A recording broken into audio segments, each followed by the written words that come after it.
O que você achou da entrevista do Putin lá pro americano, cara? Então, é interessante que cada um tem aí seus interesses. O Tucker Carlson Aham. é trumpista. E tem aí Ele não tá interessado no assunto da Rússia mesmo. Ele quer utilizar a entrevista com o Vladimir Putin para enviar uma mensagem ao eleitorado que os Estados Unidos estão indo mal, a Rússia não respeita o presidente dos Estados Unidos, etc. Então, ele tem uma agenda política interna, inclusive ele pode ser o vice do Trump. E aí a gente entra numa discussão, porque assim, o Putin com certeza não entrou ali pra ajudar o Trump ou o Tucker, né?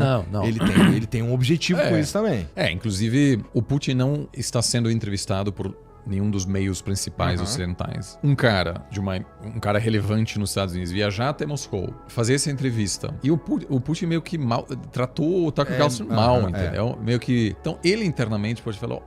Olha esse cara aqui, fazendo essas perguntas bestas. Ele reclamou depois das perguntas simplistas e fáceis. Por quê? O Tucker Carlson não quis mesmo entrevistar o Vladimir Putin. Ele quis buscar formas de enfraquecer o Biden. Que eu diria, ele ou o J.D. Vance, que é um senador de Ohio e um autor muito interessante, um cara que também esteve em Munique. Os dois estão aí tentando se apresentar como possíveis candidatos a vice do Trump, que será o principal candidato nas eleições presidenciais em novembro. Mas eu acho que o Vladimir Putin, acima de tudo, sabe, ou na cabeça dele, o legado das lideranças russas, que, vamos combinar, a Rússia tem uma lógica imperial. A esquerda brasileira, às vezes, diz, não, a Rússia não existe imperialismo russo, porque parte da esquerda brasileira é tão anti-americana que só há imperialismo ocidental. Então, outro que, obviamente, é uma leitura muito seletiva da história, porque imperialismo é muito mais antigo do que o Ocidente. Tinha muitos impérios antes do Ocidente. Tem os caras que nem sabem direito o que eles estão falando. A história ocidental é muito pequena, se você olha tem uma história pré-ocidental fascinante, né? E aí, claro, é cheio de império.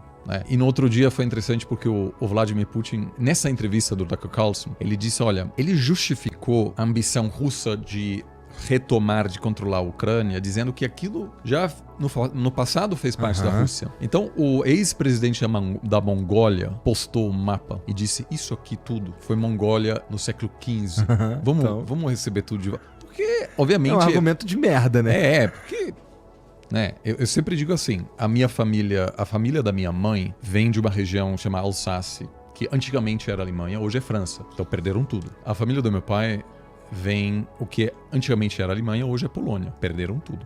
E tiveram que abandonar suas terras em função das derrotas militares alemãs e chegaram no que hoje é a Alemanha sem nada. O pior pesadelo de qualquer pessoa de descendência alemã é um dia um político alemão chegar e falar assim, Alsácia e Prússia, vamos retomar esses territórios para reestabelecer a glória antiga alemã. Isso é terrível, porque daí vai ter uma guerra sem todo mundo um monte de coisa, tem né? algum território, aí a Bolívia vai querer o Acre de volta. Enfim, aí você tem uma terceira guerra mundial permanente, porque tem muitos territórios que hoje são do fulano, mas tem 3 outros países querendo aquela terra de volta. A Polônia, algum tempo atrás, nem sequer existia, porque a metade era da Alemanha, a outra metade da Rússia. Então, na leitura do Vladimir Putin, ele quer entrar na história como o líder que vingou, que reverteu essa grande derrota geopolítica da União Soviética no início dos anos 90. E que sabe que o principal legado de lideranças russas é quanto território eles conseguiram agregar. E isso é um pensamento imperial clássico,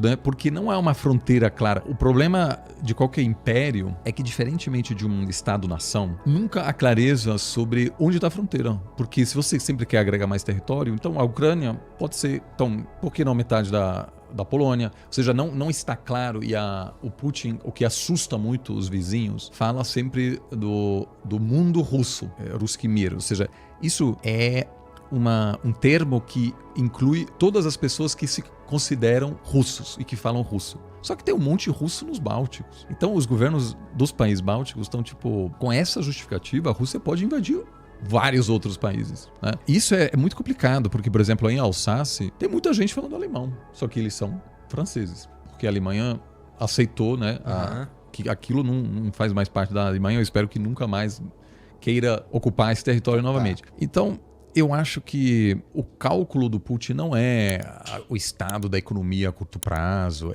ele pensa mais de longo prazo.